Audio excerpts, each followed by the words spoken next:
नमस्कार दोस्तों, मैं doctor Komal Bahal. Welcome to my YouTube channel. दोस्तों, इस एपिसोड में हम लोग पढ़ेंगे एक क्वेश्चन पेपर जिसमें 112 क्वेश्चंस है। ब्रह्म प्रकाश आयुर्वेद चरक चौथ संस्थान, नई दिल्ली, लेक्चरशिप परीक्षा। ये ये क्वेश्चन पेपर है 2010 16 अप्रैल का। तो चलिए स्टार्ट करते हैं। इसमें कई ऐसे क्वेश्चंस हैं जो बहुत इंपॉर्टेंट हैं एंड कई बार आ चुके हैं, इसीलिए मैंने ये क्वेश्चन जो है पेपर चूज़ किया है ताकि मैं आपको इसके क्वेश्चंस बता सकूं। तो दोस्तों चलिए स्टार्ट करते हैं। सबसे पहला क्वेश्चन है कि पाप क्रिया पूर्व कृतम च कर्म किस रोग के संदर्भ में कहा गया है। मतलब कि पहले के किए हुए बुरे कर्म के कारण जो रोग होता है वो कौन सा है। श्वेत कुष्ठ, राज्यक्षमा, उन्माद या कामला। तो इसका आंसर है श्वेत कुष्ठ। इसमें अगर आप देख रहे होंगे कि ऑलरेडी जो आंसर्स है वो टिक मार्क किए हुए हैं, तो इसलिए इस पॉइंट ऑफ व्यू से आप इस पेपर को रिवीजन करने के लिए इस वीडियो को सुनिए ताकि आपका फिर से रिवीजन हो जाए। नित्यानंद रस किस रोग में वर्णित है। इसका रोग अधिकार क्या है। शतशील, श्लीपद, आमवात या अम्लपित्त। तो नित्यानंद रस आप याद रखिए कि श्लीपद में उपयोग होता है। निर्योग किसका पर्याय है। निर्योग किसको कहते हैं। इतने इंपॉर्टेंट क्वेश्चंस हैं कि रिपीटेडली आते हैं। स्वरस, क्वाथ, कल्क या शीत। तो निर्योग जो है वो क्वाथ को कहा जाता है। प्रक्षेप एवं आवाप किसके पर्याय हैं। स्वरस के, फांट के, क्वाथ के या कल्प के। प्रक्षेप एवं आवाप कल्क के पर्याय हैं। तो हमने क्या पढ़ा, क्वाथ जो है उसको निर्योग कहते हैं, कल्क को प्रक्षेप आवाप कहते हैं। अशोकारिष्ट का रोग अधिकार क्या है। Very important. उदर रोग, प्रदर, मूत्राघात या अश्मरी। तो अशोकारिष्ट का रोग अधिकार है प्रदर। निम्नलिखित में से कौन सा त्रिफला गूगल का घटक नहीं है। तो कौन सा घटक नहीं है। आम्लकी, पिपली, विभीतिकी या शुंठी। देखिए त्रिफला गूगल में सब कुछ पड़ता है एक्सेप्ट शुंठी। अनियमित स्वर भेद किस कास में पाया जाता है। स्वर भेदो अनियमितता ये किस में पाया जाता है। क्षयज, वातज, शतज या पित्तज। तो स्वर भेदो अनियमितता याद रखिएगा क्षयज कास में पाया जाता है। त्रिकटु के साथ तक्र का प्रयोग किस उदर रोग में किया जाता है। बहुत इंपॉर्टेंट है ये। मैंने अपने चरक के जो एपिसोड है उसमें उदर रोग वाला चैप्टर है चरक चिकित्सा स्थान का, उसमें सारा बताया है कि त्रिकटु का कौन से इंग्रेडिएंट उसमें मिक्स करके किस प्रकार के उदर रोग में इसका प्रयोग किया जाता है। तो त्रिकटु के साथ तक्र का प्रयोग किस में होता है। कफोदर में, जलोदर में, छिद्रोदर में या प्लीहाओदर में। इसका आंसर है जलोदर में। कफज रोगों में नस्से का काल कौन सा है। तो इसका आंसर है पूर्वाहन काल। ठीक है, क्योंकि कफ का काल भी पूर्वाहन होता है। मुक्ता का शोधन द्रव्य कौन सा है। कई बार आ चुका है क्वेश्चन। अगस्त्य पत्र स्वरस, जयंती स्वरस, गोदुग्ध या त्रिफला। तो मुक्ता का शोधन द्रव्य है जयंती स्वरस। नेक्स्ट 11वां क्वेश्चन है कि कांसे में ताम्र सीसा का अनुपात कितना होता है। 4:1, 1:1, 2:1 या 8:1। तो कांसे में ताम्र सीसा का अनुपात होता है 4:1। 4 भाग ताम्र और 1 भाग सीसा। ठीक है। हाटक किसको कहते हैं। हरताल को, स्वर्ण को, ताम्र को या रजत को। तो हाटक जो है वो स्वर्ण को कहा जाता है। पारद के बहनी दोष का शोधन किसके द्वारा किया जाता है। पारद के बहनी दोष का शोधन काफ़ी कंफ्यूजिंग ऑप्शंस है। त्रिकटु है, चित्रक है, घृत कुमारी है, त्रिफला है। तो याद रखिएगा कि पारद के बहनी दोष का शोधन त्रिफला के द्वारा किया जाता है। पिचू मर्द किसका पर्याय है। हींग का, बकायन का, नीम का या कांचनार का। तो पिचू मर्द जो है वो नीम का पर्याय है। बकुल का लैटिन नेम क्या है। मिमुसेप्स हेक्सेंड्रा, मिमुसेप्स एलेंगी, सीडा कोडिफोलिया या सीडा रोम्बिफोलिया। तो इसका जो लैटिन नेम है मिमुसेप्स एलेंगी है। आचार्य सुश्रुत मतानुसार शिरा मर्म कितने होते हैं। 37, 19, 20 या 41। तो इसका आंसर है 41 होते हैं सिरा मर्म अकॉर्डिंग टू आचार्य सुश्रुत। पुए अल्स रोग क्या है। नेत्र संधिगत रोग, वर्तमगत रोग, कृष्ण मंडलगत रोग या दृष्टि मंडलगत रोग। तो पुए अल्स नेत्र संधिगत रोग है। आचार्य षडांगर के मतानुसार जन्म से ही करने योग्य कर्म कौन से हैं। वमन, लेप, अंजन या उपयुक्त सभी। तो इसका आंसर है उपयुक्त सभी, मतलब आचार्य शार्ंगधर ने वमन, लेप, अंजन सभी को जन्म से ही करने के लिए कहा है। National health day is celebrated on 24 अक्टूबर, 7 अप्रैल, 21 नवंबर या 5 जून। तो नेशनल हेल्थ डे या WHO डे ये 7 अप्रैल को मनाया जाता है। वातिक कुष्ठ में सर्वप्रथम कौन सा उपक्रम किया जाता है? तो वातिक कुष्ठ में घृतपान किया जाता है। शुक्रमेह की उत्पत्ति में क्या कारण है? व्यान अपान वायु, अपान समान वायु, व्यान समान वायु। तीसरा ऑप्शन है अपान समान वायु। चौथा ऑप्शन है समान एवं प्राणवायु। तो शुक्रमेह की उत्पत्ति में व्यान और अपान दोनों ही कारण होते हैं। क्वेश्चन नंबर 22, आयु का पर्याय कौन सा नहीं है? शरीरधारी, नित्यक, अनुबंध। तो इसका आंसर है आयु का पर्याय शरीर नहीं है। ठीक है। पक्ता भवती दुर्बल किस ऋतु के लिए कहा गया है? पक्ता भवती दुर्बल मतलब कि जठराग्नि दुर्बल हो जाती है कौन सी ऋतु में? तो इसका आंसर है वर्षा ऋतु में। ठीक है। अगर हम देखें तो शरद ऋतु में पित्त का प्रकोप होता है और वर्षा ऋतु में जठराग्नि दुर्बल रहती है। रसायनम च तज्ज्ञेयम यज्जर व्याधि विध्वंसी किस आचार्य ने कहा है? चरक ने, काश्यप ने, भाव प्रकाश जी ने या शार्ंगधर जी ने? तो रसायन जो है व्याधि का नाश करते हैं, ये भाव प्रकाश जी ने कहा है। भग्न चिकित्सा का उपक्रम क्या है? भग्न मतलब फ्रैक्चर जब हो जाता है तो इसका उपक्रम क्या है? लेखन, पीड़न, उपनाय या विमलापन। तो पीड़न होता है मतलब। ठीक है। इसका उपक्रम फ्रैक्चर को, हड्डी को वापस बोन को प्लेस करना है। ठीक है। जो डिसप्लेस्ड हुई है तो उसको पीड़न करके ही हम वापस उसको प्लेसमेंट कर सकते हैं। सुश्रुत अनुसार व्रण बंधन के भेद कितने हैं?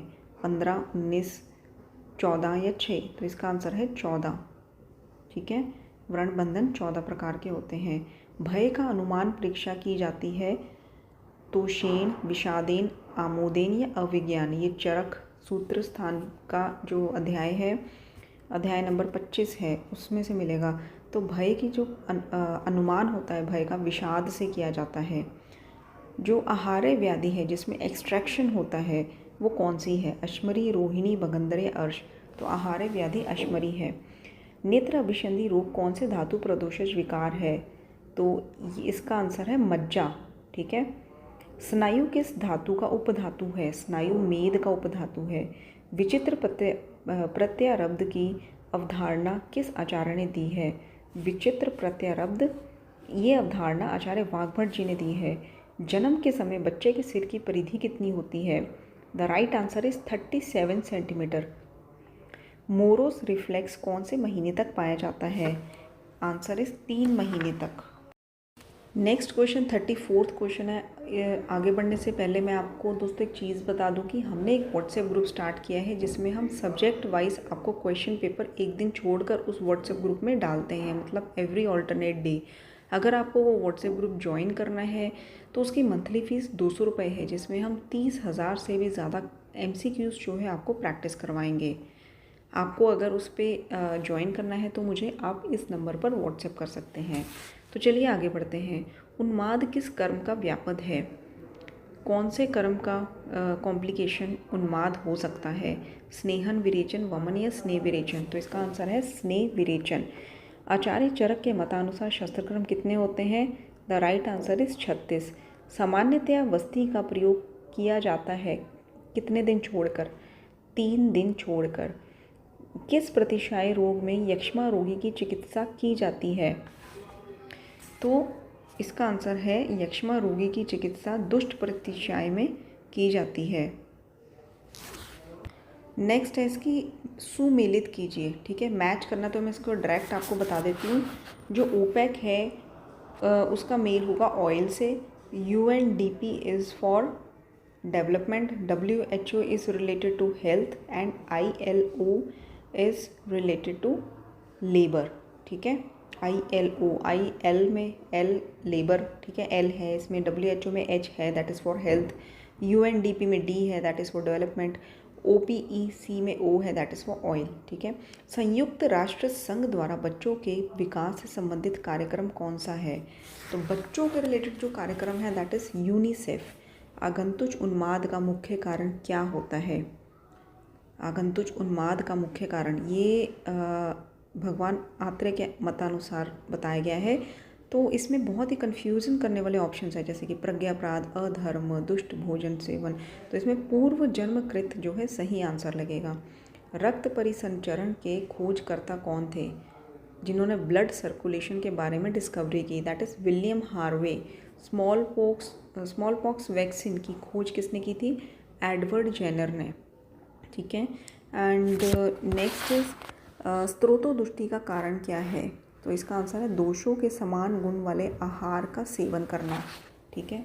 पित्त दोष प्रकोपित है तो पित्त दोष का जैसे संचय है तो पैतिक आहार विहार का सेवन करेंगे तो और ज़्यादा प्रकोपित हो जाएगा, तो स्त्रोतों की दुष्टि हो जाएगी। तो दोषों के समान गुण वाले हमेशा याद रखिए, क्योंकि इसमें और भी कंफ्यूजिंग ऑप्शंस है कि धातुओं के विरुद्ध गुण वाले, धातुओं के समान गुण वाले, दोषों के विरुद्ध गुण वाले। तो दोषों के समान गुण वाले आहार का सेवन। किस महादोषकर भाव के कारण सर्व शरीर में दोष कुपित हो जाते हैं? सर्व शरीर में दोष जो है मैथुन के कारण कुपित हो जाते हैं, इसको महादोषकर भाव कहते हैं। 2 शांड इज इक्वल टू कितना होता है? 1 कोल, ठीक है। अवपीड़न एवं धमापम नस्य किस दोष की शांति हेतु किए जाते हैं? कफज दोष की। काश्यप ने वर्धमान पिपली को किसके अधिकार में बताया है? वर्धमान पिपली अकॉर्डिंग टू आचार्य काश्यप राज्य क्षमा में प्रयोग होता है। प्रलाप किस ओज व्यापद का लक्षण है? ये बहुत कंफ्यूजिंग क्वेश्चन और बहुत बार आ चुका है, कई एग्जाम्स में आ चुका है। प्रलाप जो है अब याद रखिए ओज क्षय में होता है।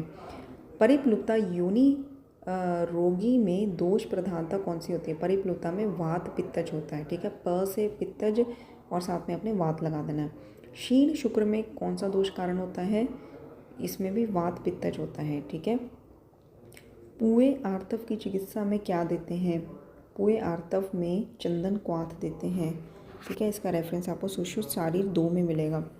अगर आप सुश्रुत संहिता पढ़ना चाहते हैं तो हमारे जो YouTube चैनल है इसमें मेरा डेली एक लेक्चर आता है सुश्रुत संहिता पर।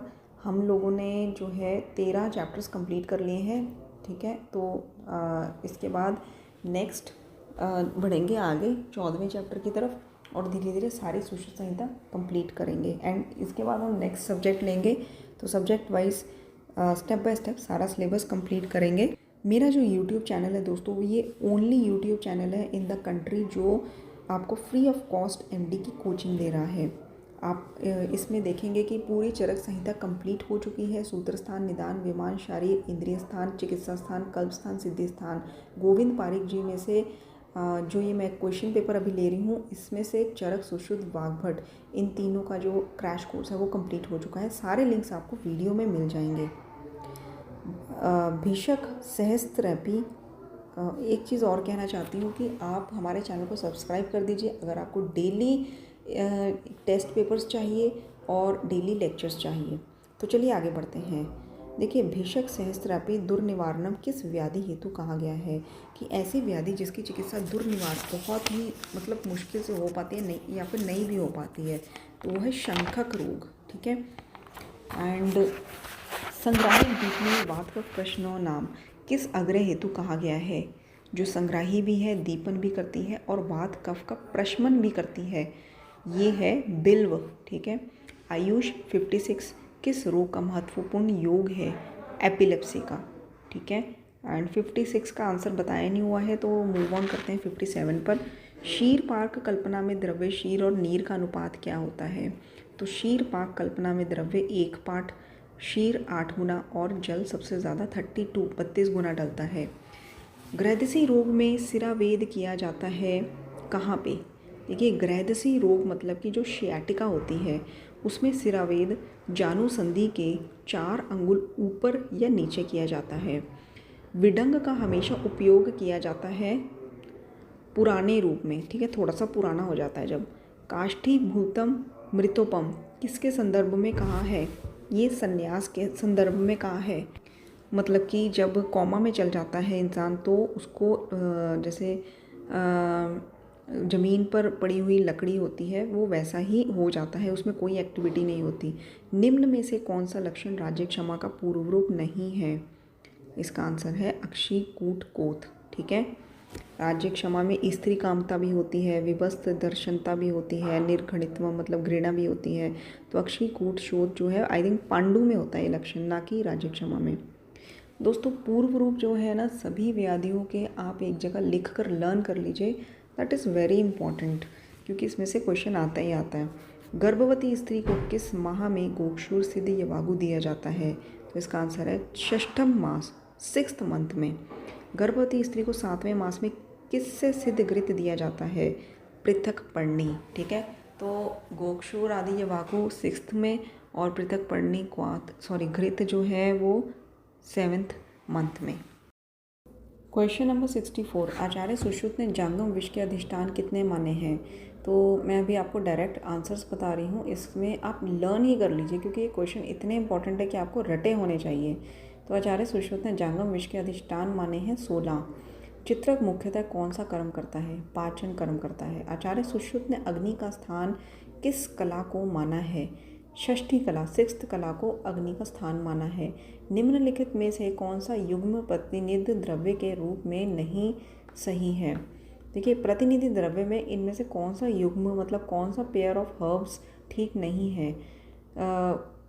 इसका आंसर है मीदा अश्वगंधा। ठीक है, कहने का मतलब कि प्रतिनिधि द्रव्य क्या होता है। देखिए, अगर कोई हर्ब हमने यूज़ करना हो, कोई द्रव्य यूज़ करना हो चिकित्सा में, अगर वो अवेलेबल नहीं है तो उसकी जगह हम कौन सा यूज़ कर सकते हैं?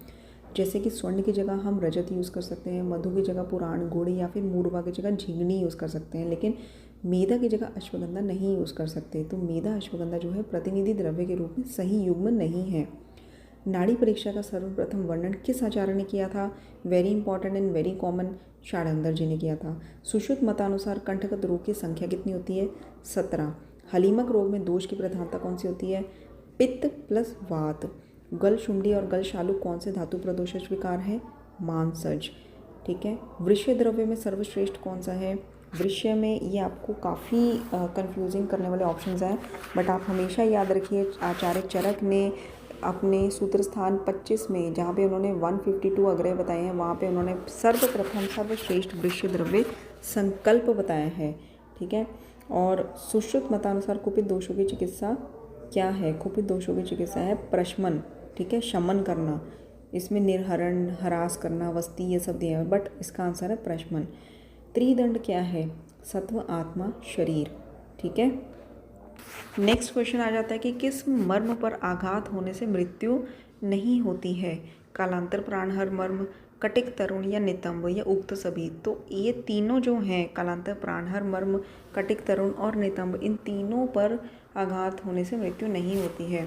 शतदौत घृत का रोग अधिकार क्या है? विसर्प। चरक अनुसार खर स्नेपाक का उपयोग किया जाता है अभ्यंग के लिए। अंतःकरण चतुष्टय में क्या सम्मिलित है? देखिए, अंतःकरण चतुष्टय में सम्मिलित है मन, बुद्धि, चित्त और अहंकार। याद रखिए, बहुत ही कंफ्यूजिंग ऑप्शंस दिए हुए हैं। अगर आप देखें तो आत्मा, मन, बुद्धि, इंद्रिया, अव्यक्त, महान, अहंकार, आत्मा, बुद्धि, अहंकार, आत्मा, प्रकृति। तो अंतःकरण में मन है, बुद्धि है, चित्त है हमारा और अहंकार है। ठीक है, नेक्स्ट 79 का आंसर जो है मेंशन नहीं है, तो will move on 80th question. महोत्साह क्रियावंता क्लेश साह किस सार का लक्षण है? मह उत्साह, उत्साह होना, और क्लेश को सहने की शक्ति होनी, ये अस्थि सार का लक्षण है। ठीक है, और अष्टवेगम 10 गुणम चतुर्विंशत्य उपक्रमम किस आचार्य ने कहा है? 8 वेग है, 10 गुण है और 24 उपक्रम है, ये आचार्य चरक ने कहा है। गर्भसंग होने पर कौन सा कर्म करवाना चाहिए? गर्भसंग होने पर चंक्रमण करवाना चाहिए। ठीक है, और कालांतर प्राणहर मर्म में किस महाभूत की प्रधानता होती है? कालांतर प्राणहर मर्म में अग्नि और सोम, देखिए दोनों ऑपोजिट प्रॉपर्टीज़ वाले हैं, अग्नि और सोम की प्रधानता होती है। नेक्स्ट क्वेश्चन है कि गर्भ संघ की अवस्था में धूपन हेतु कौन सा द्रव्य प्रयोग करना चाहिए? तो इसका आंसर है मदन फल। और गर्भ संघ में कौन सा उपक्रम करवाना चाहिए, मतलब कर्म करना चाहिए? चंक्रमण। आचार्य वाग्भट के मतानुसार पक्षम शातम रोग किस दोष से होता है? ठीक है, तो पक्षम शातम, प से पक्षम शातम, प से पित्त दोष। ठीक है, रोपण आश्चोतन की मात्रा कितनी होती है? रोपण आश्चोतन की मात्रा होती है 12 बूंदे। ठीक है, किस योनि व्यापक में गुल्म लक्षण मिलता है? वातज योनि व्यापक में, क्योंकि गुल्म में वैसे भी वात दोष प्रधान होता है। शीर के किस दोष के निवारण हेतु तक्र अरिष्ट का प्रयोग किया जाता है? तो तक्र अरिष्ट का प्रयोग पिच्छल दोष के निवारण हेतु किया जाता है। किस आचार्य ने बताया कि अभ्यंतर बल ओज है और वही सभी क्रियाओं को करता है? तो आचार्य सुश्रुत जी कहते हैं कि अभ्यंतर बल ओज है और वही सभी क्रियाओं को करता है। केवल वात दोष में किसका नस्य देते हैं? तो केवल वात दोष में वसा का नस्य दिया जाता है। ठीक है, इसमें तेल भी है कंफ्यूज करने के लिए, तो आप याद रखिए केवल वात दोष में वसा का नस्य दिया जाता है। और इसके बाद जो नेक्स्ट क्वेश्चन है, कल्याणक गुण किसका विरेचक कल्प है? तो किसका विरेचन कल्प है, मतलब इसमें विरेचक द्रव्य कौन सा होता है कल्याणक गुण में? त्रिवृत। किस मनुष्य में जन्म से ही फिरंग रोग हो तो उसे कौन सी व्याधि में गिना जाएगा? तो अगर उसे जन्म से ही बाय बर्थ हो तो जन्म बल प्रवृत्त। ठीक है, जन्म बल प्रवृत्त। काल और अकाल जन्य किस व्याधि के भेद हैं? ये आदि दैविक व्याधि के भेद हैं, काल अकाल जन्य। Let's move on to the next question. निम्न में से कौन सी सबसे बड़ी गुल्फ अस्थि है? तो गुल्फ अस्थि कौन सी है? कैपिटेट। जो रिस्ट बोन्स होती है ना, स्मॉल स्मॉल जो बोन्स होती हैं, तो उसमें सबसे बड़ी है कैपिटेट। यमज गर्भ की उत्पत्ति में क्या कारण होता है? आचार्य सुश्रुत के अकॉर्डिंग तो उन्होंने माना है दैव। निम्न में से कौन सा लक्षण ओज विसृंसन में मिलता है? देखिए, ओज विसृंसन में संधि विश्लेष मिलता है। अगर आपको याद होगा, हमने पहले पढ़ा है कि प्रलाप जो है ओज क्षय में मिलता है, लेकिन संधि विश्लेष ओज विसृंसन में मिलता है। किस प्रकार के नमक में गंधक पाया जाता है? विड नमक में गंधक पाया जाता है। मुक्ता माता किसका पर्याय है? मुक्ता माता शुक्ति को कहते हैं। रक्त पद्धतिकार के अनुसार लोह कितने हैं? तो रक्त पद्धतिकार के अनुसार लोह 6 प्रकार के होते हैं। उपधा किसका संयोग है? इसका आंसर नहीं मेंशन्ड है। नेक्स्ट है, सामान्य रूप से अच्छपेय का अनुपान है। अच्छपेय का क्या अनुपान है? Hot water. श्रोतम व नयम व विनाशेत किस शिरोरोग के संदर्भ में कहा गया है? अर्धाव भेदक। ठीक है, माइग्रेन के संदर्भ में कहा गया है कि श्रोतम व नयन व विनाशेत। ठीक है, ये आइज़ और ईयर्स को भी इफ़ेक्ट करता है। किस प्रतिशय में गंध ज्ञान नहीं होता? तो रक्तज और दुष्ट प्रतिशय में गंध ज्ञान नहीं होता। अतृप्ति कौन सा ननात्मक विकार है? अतृप्ति पैतिक ननात्मक विकार है। इसके बाद नेक्स्ट क्वेश्चन आता है, आचार्य चक्रपाणी ने शिरोरोगों में प्रधान दोष कौन सा माना है? तो उन्होंने शिरोरोगों में प्रधान दोष जो है रक्त को माना है। स्मॉलेस्ट सेल ह्यूमन बॉडी में कौन सा होता है? Granular cells of the cerebellum. Polio virus कौन से टाइप का वायरस है? ये क्वेश्चन काफ़ी कॉमन है, आरएनए वायरस होता है। ठीक है, नेक्स्ट मूव ऑन करेंगे 109वें क्वेश्चन पर। वमन विरेचन औषधियों का संग्रह काल क्या है? वसंत ऋतु के अंत में। मध रोग नाशक यवागु कौन सी होती है? ये भी इम्पॉर्टेंट है। उपोदिका शाक प्लस दधि निर्मित यवागु जो होती है, दैट इज मध रोग नाशक यवागु। निम्न में से मेद किन स्रोतों का मूल नहीं है? मेद जो होता है वो मेदोवय स्रोतों का मूल नहीं होता। ठीक है, ये क्वेश्चन में आप काफ़ी इसमें लोग जो है मेदोवय स्रोत को टिक मार्क ना करते हुए बाकी ऑप्शंस को टिक मार्क कर देते हैं। नेक्स्ट इसकी शेषत्व आयुषो पथ्य अभ्यास आदि पर्याय। देखिए, ये किसके लिए कहा गया है कि आयु जो शेष रह जाती है उसमें पथ्य का अभ्यास करना चाहिए। ठीक है, तो ये कौन से रोग के लिए कहा गया है? सुख साध्य, कृत साध्य, याप्य अनुक्रम में। तो ये याप्य रोग के लिए कहा गया है कि जो आयु शेष रहती है तो उसमें पथ्य का अभ्यास करना चाहिए। जब किसी रोगी को डिजीज़ हो जाता है, उसका कोई क्योर नहीं होता, लेकिन तब भी वो मेडिसिन लेता है, मेडिसिन लेके वो उसकी बाकी की लाइफ जो है कट जाती है, तो बाकी जो शेष आयु रह जाती है उसमें उसको पथ्य का अभ्यास करना चाहिए। तो दोस्तों यहाँ पे हमारा जो क्वेश्चन पेपर है 112 क्वेश्चंस आज हमने कंप्लीट कर लिए हैं। इस वीडियो को कम से कम 3-4 बार सुनिए। मेरा अनुभव है कि ये एक ही बार में सारे क्वेश्चंस लर्न नहीं होने वाले हैं। ये बहुत ही ज़्यादा इम्पॉर्टेंट क्वेश्चंस हैं जो आपको बताए हैं आज मैंने। एंड चैनल को सब्सक्राइब कर दीजिए, बेल आइकन बटन को दबा दीजिए ताकि हमारे जो वीडियो के नोटिफिकेशंस हैं वो आप तक पहुंचते रहें। और मुझे व्हाट्सएप नंबर पर व्हाट्सएप करिए अगर आपको टेस्ट सीरीज़ का ग्रुप ज्वाइन करना है। और यदि आपको डेली हमारे व्हाट्सएप ग्रुप में डेली की पॉइंट्स अपडेट होते हैं चैप्टर वाइज, वो भी ज्वाइन करना है, जिसकी फ़ीस केवल 50 रुपये पर मंथ है, तो आप मुझे इसी व्हाट्सएप नंबर पर मैसेज कर सकते हैं। धन्यवाद।